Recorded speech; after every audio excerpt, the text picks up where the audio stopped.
আশা করি ভালো আছে। তো সকলকে জানাই শুভ নববর্ষ, প্রীতি শুভেচ্ছা।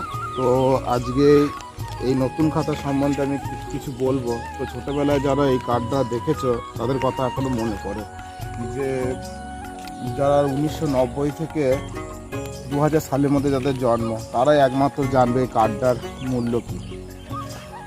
এখন তো কেউ জানতে পারবে না এই কার্ডের মূল্য কী, কারণ তখন আমরা ছোটোবেলায় যখন ছোটো ছিলাম তখন আমরা ভাবতাম যে বাবা মিষ্টি নিয়ে আসবে, মিষ্টি খাবো, তাছাড়া আর কিছুই ভাবতাম না। মিষ্টি খাবো, সন্ধে হলে ব্যাগ খাতাতাম যে মিষ্টি এনেতে দেখি, কিন্তু তখন এই কথাগুলো জানতে পারতাম না। 8টা কাট করা, 9টা কাট করা মানে এর মূল্য কী, তখন কী হারে পরিমাণে ধার থাকতো আমরা জানতাম না যে কী হারে পরিমাণে ধার থাকতো। আমরা তো ভাবতাম যে কাট করছে মানে ওদের বাড়িতে 3টে কাট করছে, আমাদের বাড়িতে অনেক কাট করেছে, আমরা ভাবতাম তাহলে আমাদের হয়তো বেশি মিষ্টি পাবো, এরকম ভাবনা চিন্তা ছিল আমাদের মধ্যে। কিন্তু আমরা অ্যাকচুয়ালি জানি না যে এটা হচ্ছে টাকার মানে আমাদের ধার ছিল, দোকানে ধার থাকতো হয়তো। তখন যে হারে গরিব মানে কি বলবো, তখন আমাদের দিনান্তে দিন খেত মানে আর সেটা প্রচুর পরিমাণে ধার থাকতো। তো সেইটা আমরা ভাবতাম না, আমরা খালি মিষ্টির কথাই ভাবতাম।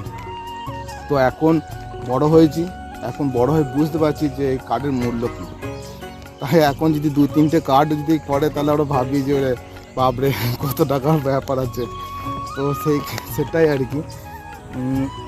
তো বন্ধুরা, তোমাদের ছোটোবেলার কথা কি কখনো মনে পড়ে যে এই কার্ডটা নিয়ে যখন বৈশাখ মাসে প্রচুর পরিমাণে হাওয়া দিত, তখন আর কি এই কার্ডটা কি ঘুড়ির মতো ওড়াতাম, তাই না? তো যদি এই ভিডিওটা ভালো লেগে থাকে তাহলে আমার চ্যানেলটাকে সাবস্ক্রাইব করুন।